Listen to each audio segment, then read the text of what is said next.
thank you. My name's Sam Miller, welcoming you to this session at the AKLF. And I have, as I think you know, you've heard the introductions earlier. On my left, Daniel Bosley, and on my right, Kunal Basu. We're going to have a chance to talk about both of their new books, and there'll be a chance to buy copies of their books and get signatures after the event. When I was first asked to do these two books, I looked at them and said, oh, but they're completely different. I was right when I read them. They are. But I think we'll see during the course of the next half hour that there are certain areas where I, at least as a reader, was surprised, and I think you as readers are likely to feel the same, that there is certainly a grittiness to Kunal's work and a darkness to the story that Daniel has to tell, and we'll explore some of that now. I'd like to begin with you, if possible, Kunal. Could you just tell us a bit about your inspiration for what are eight very different short stories? How did you come to write them, and do you see a theme linking them? Well, namaskar. Good afternoon to all of you. You know, there is no single theme that links these 8 rather long stories in this collection called Filmy Stories. They were written during the pandemic. I couldn't go back to England where I live, and I spent a very long time in Kolkata after a very long time. And I was at my desk, restless like everybody else, like all of you, okay? And what does a restless author do? Well, they write, okay? So I was writing, and I had thought that this is a moment for me to run through my desk drawer and bring out all the different scribbled pieces of paper I had accumulated over the years, okay? So stories appear all of a sudden, God knows from where. And when they do, I scribble them down in small scripts of paper and put them away in a box. So in that restless year of COVID, I brought out this box and started rummaging through these pieces of paper. And these 8 stories fell out of them, okay? They're all set in India, but in different places. Unfortunately, although I was born and raised in Kolkata, there is no Kolkata story here, okay? But the stories from other parts of India. There is no running theme, but what compelled me to write these stories is they are stories and tales about authentic people. You see, vast number of Indians lead real lives. In other words, they struggle to make a living, okay? They try to excel in their pursuits, and they're forever coming up against odds. There's so many challenges that this nation provides, this country provides, okay? But people persevere. In that sense, these are gritty tales. The tales about individuals who in their lives encounter strange obstacles, okay? But in encountering the obstacles, it reveals their true characters. So there's a story about a truck driver who drives long distances across the length and breadth of India. There's a story about a jailer in a jail somewhere in Bihar or in Madhya Pradesh. There's a story about an aspiring artist who's trying to make it big in a gallery in Bombay. There's a story about a fugitive doctor who works with Maoists in the villages of Chhattisgarh. What links them together? It is not one theme, but it's the theme of lived realities of this very diverse country that we call India. Did you then set out to choose locations and characters who your English reading audience wouldn't be terribly familiar with? Is that something that was almost an objective of yours? No. When I didn't start out with a goal in mind saying, I'm going to shock and surprise my readers by bringing out stories and bringing out worlds and characters that they're unfamiliar with. Actually, the characters in these stories you're all familiar with. Okay? You're familiar with small shopkeepers, although you may not have invested time in understanding their lives. You've seen these big trucks pass by on highways, and you know that they're real people driving them who spend long hours behind the wheels. Okay? You know of people who are struggling to make it in the arts industries. Okay? So these are not lives which are unfamiliar to my readers. It's just that when I thought of their stories, I delved more into their lives to bring out their essence. So there's no one like you in any of your tales? People say there is always you in your tales. Perhaps not in real life. Although I should hasten to add that as once having been an aspiring writer, trying to break into the world of writing, I do sympathize with the character in this story called Fake, where a small town boy is trying to become the next M.F. Hussain of India. He's trying to become a major artist, but he has no help. He doesn't know anybody. He has no networks. He's landed in Bombay and he wants to make it big. In him, I see the aspirations of all of us who are trying to make it in the very problematic world of the arts. Daniel, as I was saying, it's a very different book you've written. In my view, it's funny and tragic at the same time. It tells a story, or the story, of a place most of us have heard of, the Maldives, but few have ever been there except on honeymoons or fancy holidays. And you portray a very different side of that country. Tell me more about what made you feel it was important that you tell that story, and how it's very much your story, if I may say, your story in the Maldives at times of real political tumult. I want to know how you decided that this was a story you had to write. Thank you. I suppose you can explain this by talking about the way I was approached to write the book in the first place. I'd gone to the Maldives. It was completely serendipitous how I ended up there. I was working as a postman in sort of the foothills of the Peak District in the UK. I had no intention of being a journalist. I didn't think this was something that was realistically for me to get into, because it's a very competitive industry in the UK. I just needed work that matched to my degree, that didn't involve posting letters to people.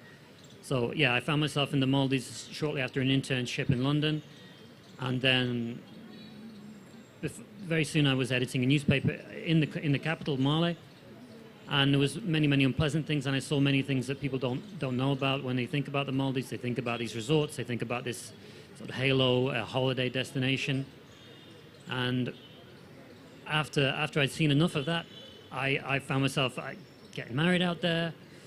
And I really wanted to know what made the country tick, because I got the impression from people there that there was nothing to see beyond terrible politics or these fantasy resorts. So my wife and I started a blog writing about history and culture in the Atolls. It's a 2,000 hours blog, which is mentioned during the introduction, because we felt like even within the Maldives, there's a tendency to tell Maldivians that they don't have an interesting history, that it's all about the resorts, and we don't need to talk about anything else. So this is how the book came about, because the publishers saw that there was somebody out there writing something about the Maldives that wasn't just either the resort story or this Trouble in Paradise kind of alternative headline that's all you have space for in the media. So yeah, this was inspiration to show people that there's more, that there's complexity, even in a place it's only very small, it's 500,000 people in the Maldives, very thinly dispersed population. But they've been there for 3,000 years. It's a 3,000-year-old culture. It's a civilization, a Divehi civilization. It's got its own language. It's got its own script, and it does have a history if you want to look for it. So this is what we wanted to do. So this is how it started, and this is why I wanted to tell that story. So I was thrilled when I was approached by the publisher to get the chance to share those stories that we've been working on. And I should add that the book is also a love story. Dan meets a local woman and they fall in love, and that is very much a theme that runs through the book, and I think makes it one overall that helps you understand a place from someone who is thereby both an insider and an outsider. I know it myself. I'm someone who married an Indian. It gives you an unusual perspective. You remember what it's like not to be of that place, but you become of that place. What do you feel now? Is it a place that you would want to return to live in? That's a good question. I've just spent 6 weeks in the Maldives. I'd been away for about 3 years during the pandemic. And yeah, not so sure. It's very, very claustrophobic. And as an outsider there, you're always very, very outside things. I think I could live there 50 years and I would never truly feel like to see the world the way you see the world when you've grown up on an island that small. I think it's something that would be very difficult. So yeah, well, I would like to say yes, and I'll always be drawn back to the place for familiar reasons at the moment. It's hard to imagine, yeah, seeing out my days there. Okay, Dan, would you read a small bit from your book? I think it gives something of the contrast of the kind of popular idea of these islands and what they're like. Anyway, I'll let you go. Okay. So this is the passage written at the point in the memoir where I'm working as a journalist in Male, and we visit the resorts on the weekends. So Manic Male seemed in such stark contrast to the image of the Maldives planted firmly throughout the world. It was often easy to forget how close we really were to paradise. The lack of opportunities to leave the office or the island meant the view outside the window was usually of little more use than a particularly convincing screensaver. We'd watch waves of tourists and surfers of waves while typing out stories of jarring violence and political gridlock. Occasionally, a lost intruder, aiming for the idyllic Maldives, would wash up bikini-clad by the seawall outside our office, prompting the police to instruct the disappointed day tripper to cover up as we gawked at the cultural car wreck from above. The council responded by putting up signs asking foreigners not to unleash their aura, intimate parts, in Male, and unless you wanted to brave the sewerage-ridden swimming track on the southern edge of the city, suitably covered, of course, the bathing suit would have to wait for the weekend.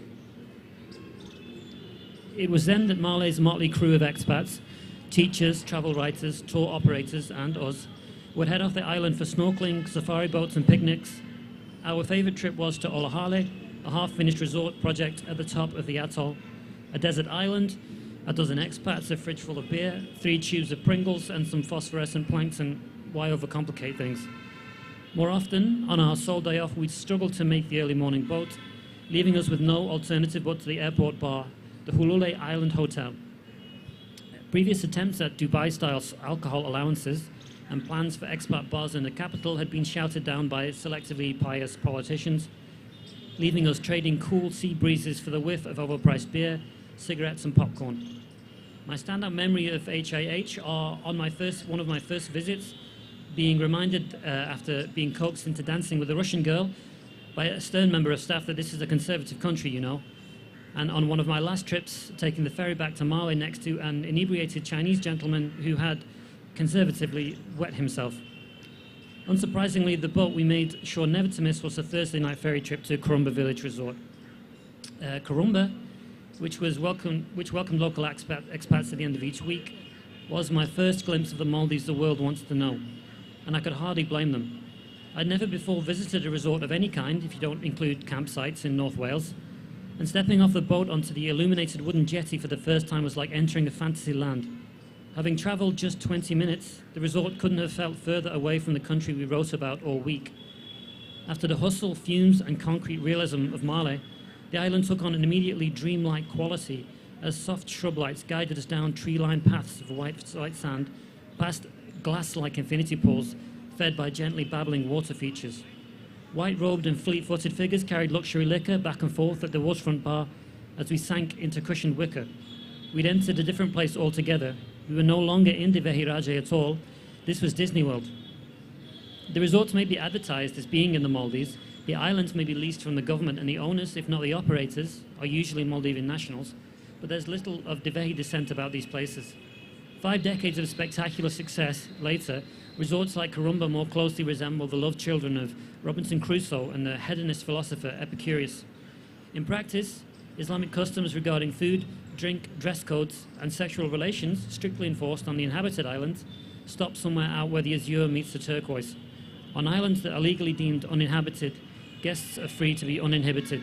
It's Paradise's billion-dollar loophole. I think I should stop.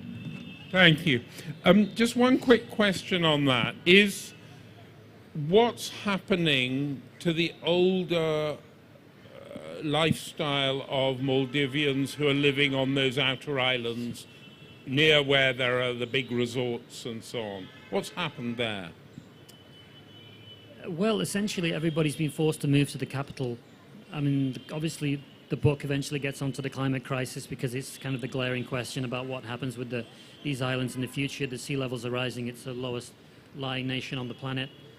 And it's essentially what the book gets down to is it's about the causes of the climate crisis, the things that the consumerism, materialism, endless growth. These are the things that are actually pushing people off the islands before these washover events and before the flooding will come.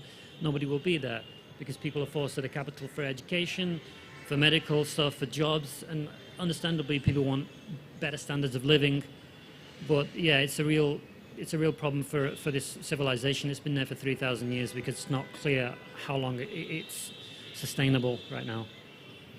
We'll return to some of these and almost the political issue, the relationship with India in a moment. I'd like to turn to you, Kunal, and ask you to do a reading. I hope you'll do a reading from, I think it's the first story, which immerses us in the world of truckers. Yeah.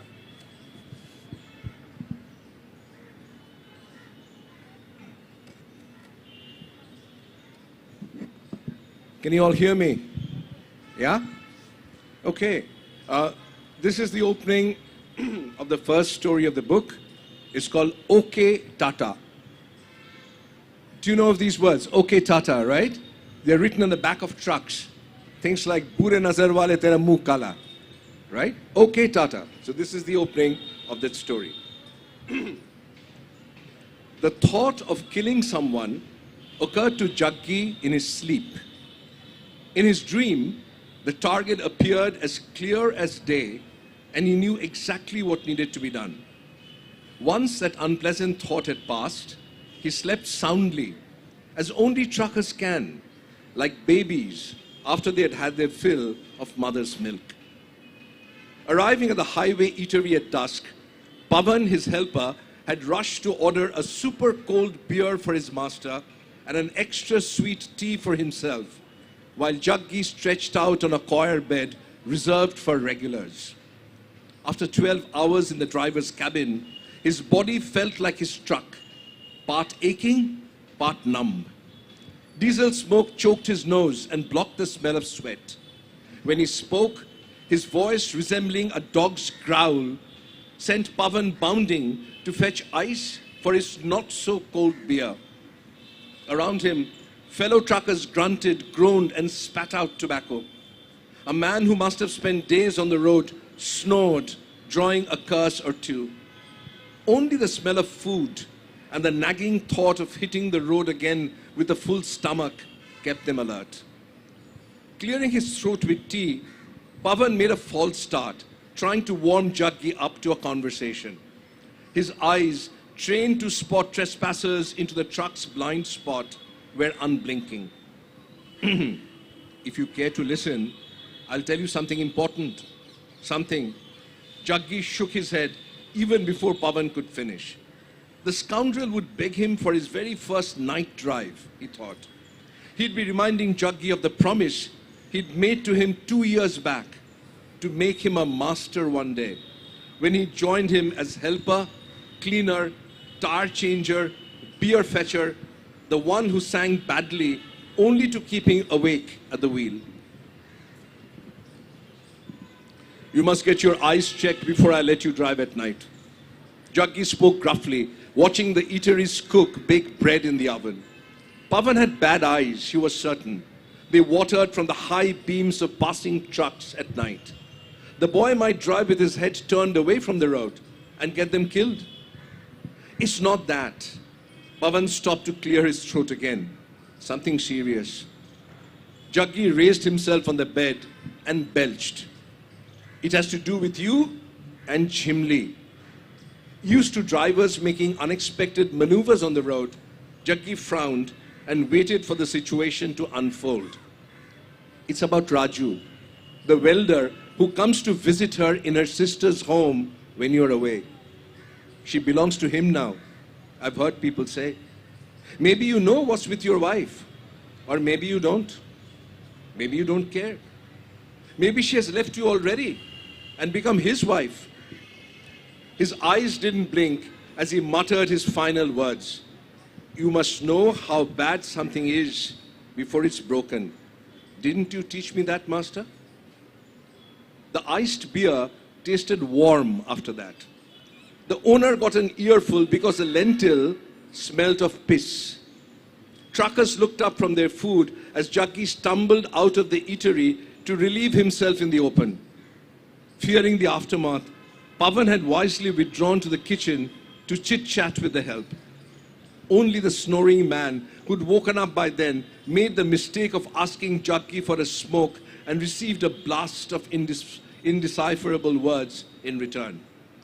Then he stumbled back into his bed, overcome by the combined force of the beer and 12 hours in the truck.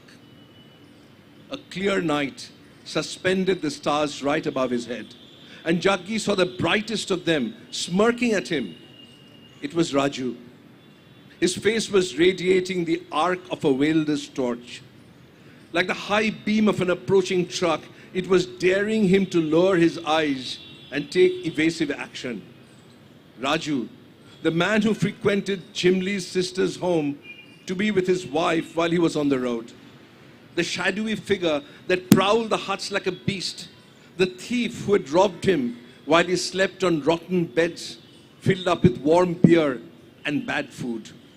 Raju, his one and only true enemy, the one he'd kill, as he clearly saw at the onset of his dream, with his bare hands, like a demon, separating limbs from torso, till his victim resembled the wreckage of a truck torn asunder by some violent collision.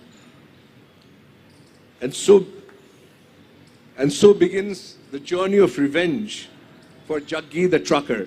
But then life serves him unexpected twists and turns and changes his course forever.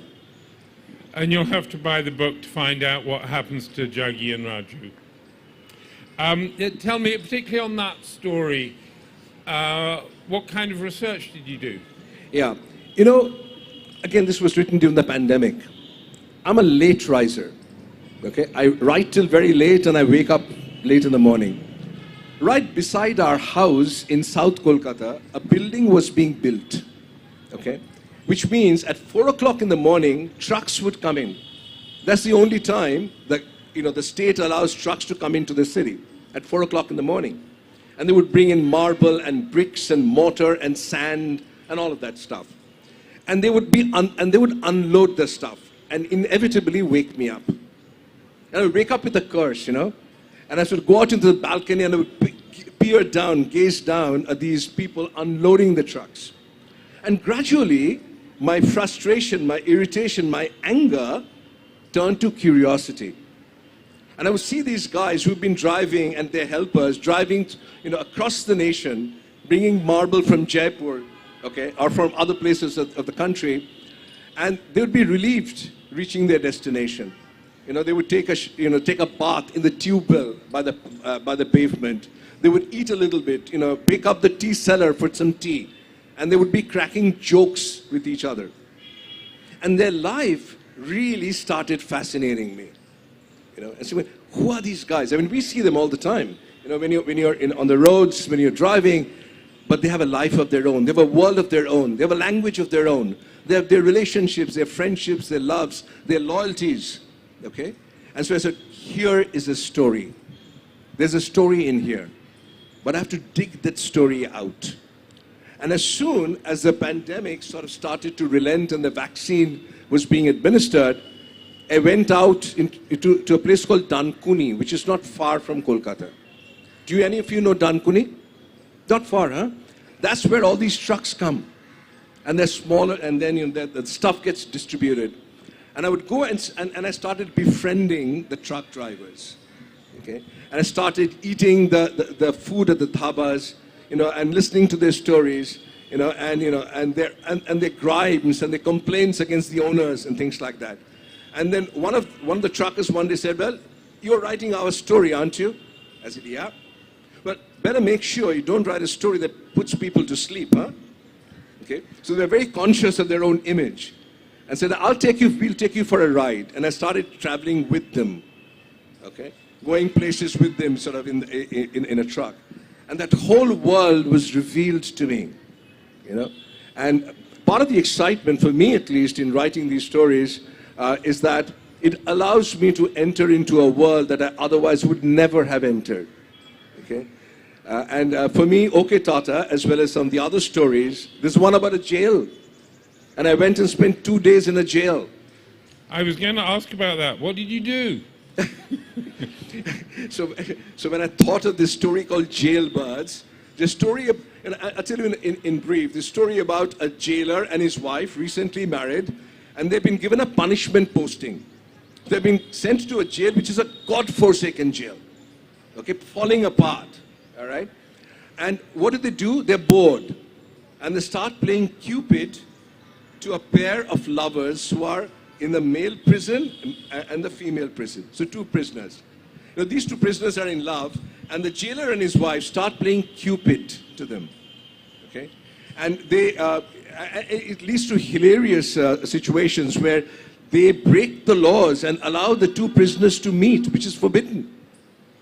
1894 Prison Act, written by the British, prevents prisoners from, male and female prisoners from interacting inside a prison. But the warden actually helps in the jailbreak. And then he gets into trouble. Okay, so that's the story. But when I thought of this story, I said, how on earth am I going to write this? Because unfortunately, I've never been arrested. I've never spent a day in jail. So how can I write this? So this is the advantage, Sam, of being a native-born Kolkatan. Okay? So I pulled strings. And I approached a senior government official and I said, I have to spend a couple of days and nights in jail. And he said, well, it's difficult, but we'll think of something. And so I went and spent time in Presidency Jail, without any charge, though. I think that's a story in itself. You didn't have to do anything bad there. Didn't have to break COVID regulations. No. And these guys who were there, I was only in the male prison, and the guys there were amazing. And one condition which I had to respect was I couldn't ask them what had brought them to prison, the reason for their sentence. I later found out that a guy who I became very friendly with was actually serving time for murder. Okay, but we had amazing conversations about the meaning of life, the value of life, and what it means to be inside and what it means to be outside. Daniel, you mentioned it earlier in terms of climate change, and clearly that's probably the largest threat that is facing the Maldives. But it's also a tiny country. Its population the size of one small part of a city like this. And we've seen it in recent times struggling with superpowers or regional powers, China and India. How well equipped do you feel it is to kind of continue to function as an independent country, and how much of a threat do people there feel it's under from outside? Yeah, it's interesting that the Maldives is always framed in these terms. I suppose this is what happens with smaller countries. when you write about a place, I mean, you'll know from your time with the BBC, you need to find a way in. So the whole story of working as a journalist in a place like that, it's about constantly finding a hook. The Maldives better known for ... and this is how you finish your lead for your story, because people just don't know how to relate to the place. And this time around, the presidential elections were in September, and this one was framed as China versus India. That was how people engaged, definitely in this part of the world, with the Maldives this time round. But this is not really a new, for the Maldives, it's not really a new story. It's always been throughout its history a place that's been influenced. It's kind of isolated, but also geostrategically in a very important place. So the Maldives, I mean, like I say, people have been living on there for about 3,000 years, probably originally from northwest India, or maybe Sri Lanka, not entirely sure when people first moved there. But then after that, you've got these the Dhow trade from the Middle East, and this is how the country becomes an Islamic one about 800 years ago. And then you've got the European colonialists come along, and this is kind of where I come in. That's sort of what the story is about. Like, how do you go from being a postman in Cheshire to writing for a newspaper in the Maldives? Like, we all think that we get up every day and we have complete free will and anything could happen, but in reality we're all kind of being pushed along by kind of historical flows. And yes, colonialism is not necessarily the same as it was, but it's still there, and you have to ask questions why a guy from the UK ends up writing in English for a newspaper in that part of the world. So that's all kind of part of that story, and it's about how the Maldives is still being influenced, yeah, by outside powers. And so what's happening now is a kind of a new version of the old tale. The Maldives trying to balance one power against the other. In the past, it would have been traders from the Middle East, or it would have been Portuguese in Goa, or it would have been the Dutch in Colombo, or the British. When we came along, sort of 1887, the Protectorate Agreement was signed with the Maldives. But what's interesting is that was also, at the time, a kind of combination of geostrategic feuds and concerns by colonial powers, but also this domestic feuding, because like anywhere, you know, local politics is vicious, and it has a tendency to draw in outside actors.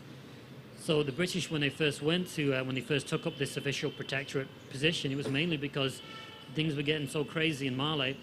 There was a lot of conflict with them. It was Gujarati Boers who were actually in control of most of the economy there, because they controlled the import business.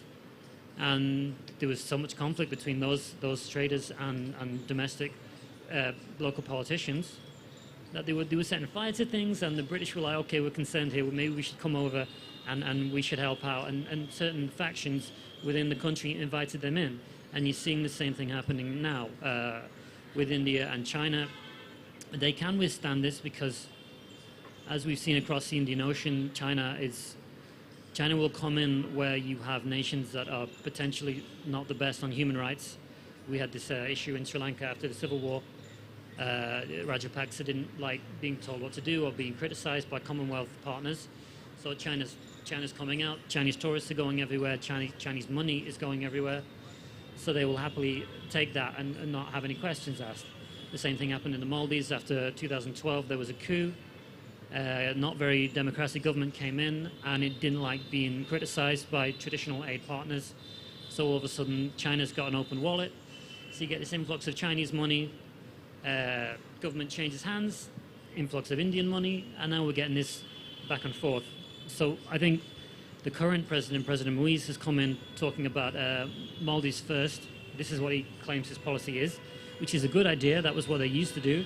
This is why during the Cold War, Maldives always got disproportionate amounts of foreign aid, because they kept non-aligned, and you can play one side off against the other. This is what they really need to do now, and I think they will do in the long term. But in the short term, anybody who's been seeing the Maldives come up in the news recently, it's because he's still acting a little bit like he's on the campaign trail, and they've had this whole India out campaign trying to remove Indian soldiers who were actually in the Maldives just to help logistically with aircraft and helicopters that they donated.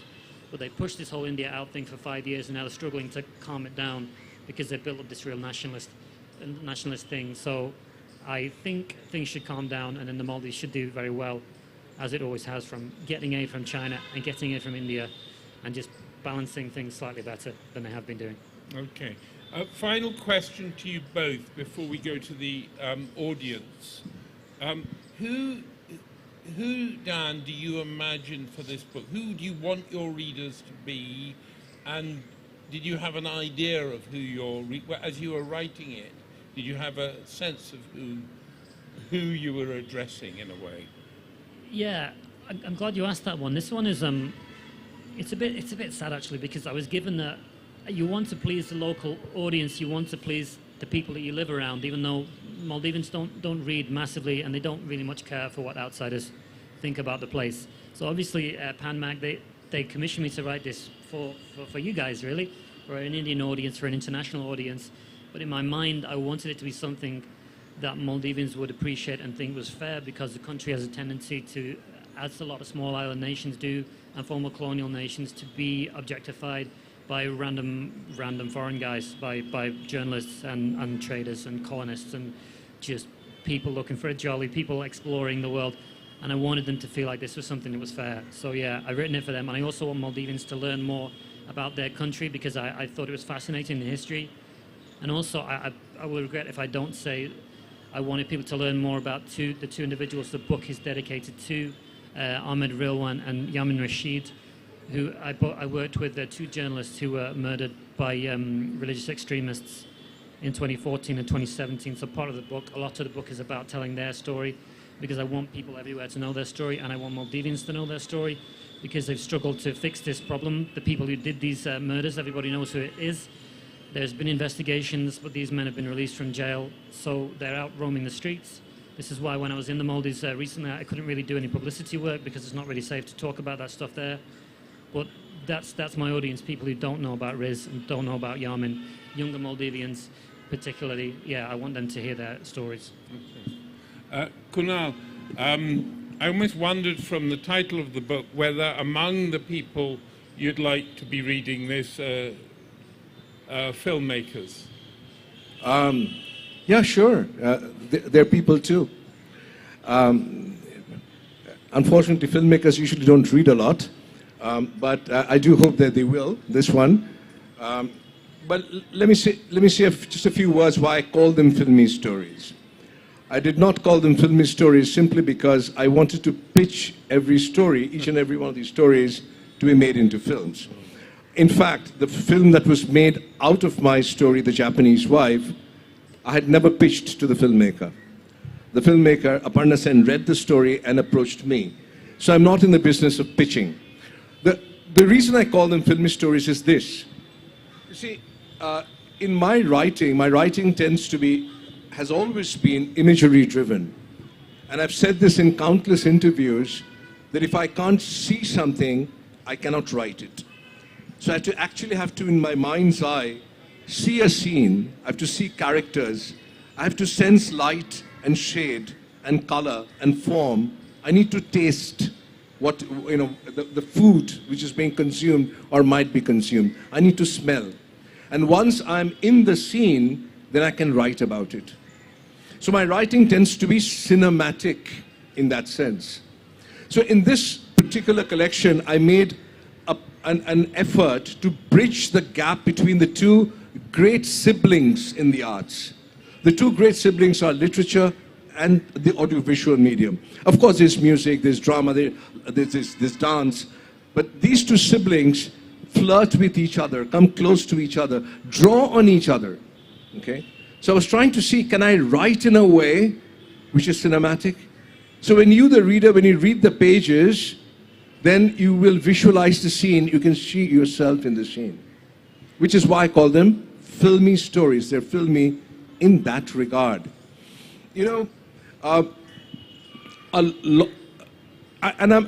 Although I'm calling them filmy stories, I'm certainly not the first author to have written filmy stories. So let me give you some examples. As a young person, I traveled from India to the US to study. So I did my master's and my PhD. I became a professor in Canada, in Montreal. Then 26 years back, I came to Oxford to become a professor at Oxford University. Which means I actually came to Britain fairly late in my life. Okay? Unlike you guys who are from Britain. But when I first went to London and walked along Docklands, I felt I know this place. I've been here. Why?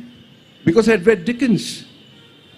I'd read Charles Dickens, who was the first filmy writer. Okay? He was a filmy stories writer because he could make the place come alive in the imagination of the reader.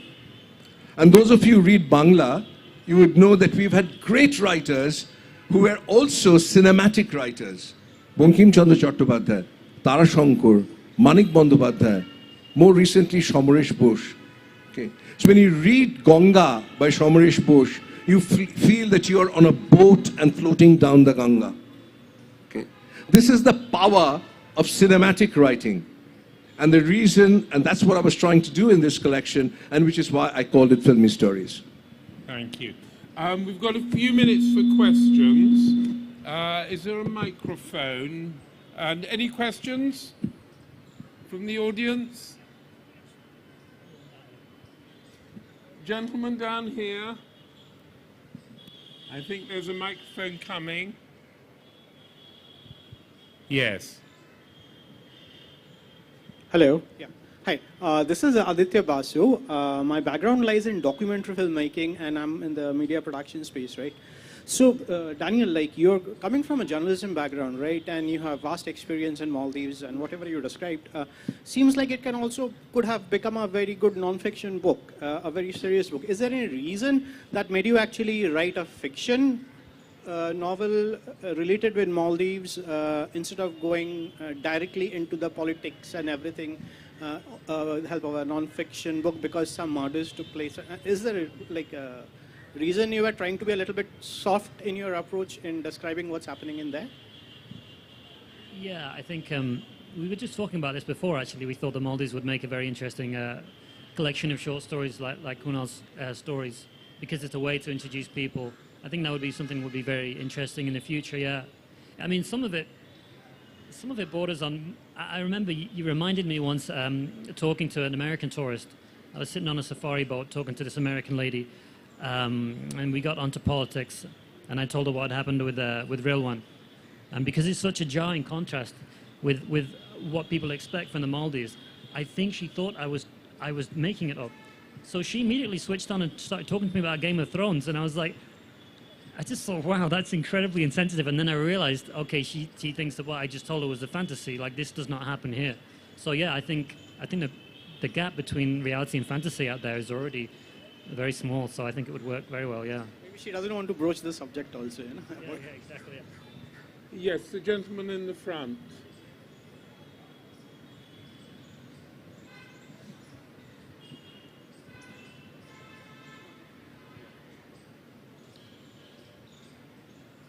Hello. Yeah. So, could you throw some light that what's happening in Maldives in today's scenario? Like the president has been chosen by the people, but who has got who is leaning towards China? Yeah. And although the population there is Muslims, and China is not treating Muslims who lives in China itself well. Although the people are leaning towards China in the Maldivian context. Right. So what do you feel about it, and how does it is happening? I think it seems right now that in this contest in the Indian Ocean, India has the navy, but China has the money. So India seems to be trying very hard to get some kind of military presence to try and counter against this oceans of Chinese cash. So this is what caused some of the upsets. There was a fairly clumsy attempt to get a base there. I think there was similar efforts in the Seychelles. People here would probably know better than me, and in Mauritius as well. So, but one thing I did want to say is that Maldivans are not anti-India, like anti-Indian people. I get asked that a lot. Like, is there some kind of is there a race issue or what's happening here? I think it's purely politics. There's no cultural affinity with China. They try and make out that there's some kind of long-term, because they found some like clay pots or something. But I mean, you got Indian doctors in the hospitals, Indian teachers in the schools. Everybody speaks Hindi from when they were kids, watching the soaps. These cultural connections, I think, will be maintained. for a long time. I don't think anyone should worry about that. Okay, I think we're coming to an end, but one last question there. Yes. Hello, I am Rajeshwari Ghosh, and the question is for Dr. Kunal Basu. When you were writing about the marginal section of the society, one, did you have to take permission for them? And second question, after you wrote, did you get an opportunity to do something for them? Yeah, very good. Both were the excellent questions. Well, first of all, I react a bit towards saying marginal sections of society, because that's the majority of Indians, not the margins of Indian society. We are the margins of Indian society. Right. Okay? That's true. So, you know, whenever I go, not just with respect to the stories of this book, but for everything that I write, I always make my intentions clear when I go and speak with somebody. By the way, my bigger challenges were not with respect to writing these stories, but I have, you know, if you've read a novel of mine called Kolkata, where I have, you know, the stories about male prostitutes, gigolos in Kolkata. Okay? So a very particular group of people.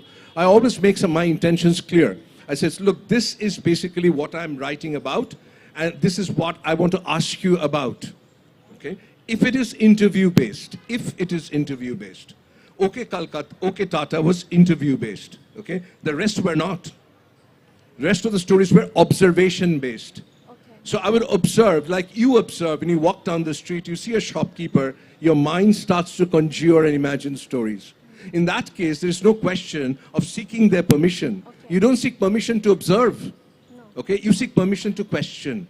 So whenever I have, in all my writing, I've interviewed people, and a whole variety of people in all walks of life. I always make my intentions clear, and I draw them into my story, because subsequent to publication, I go back to them.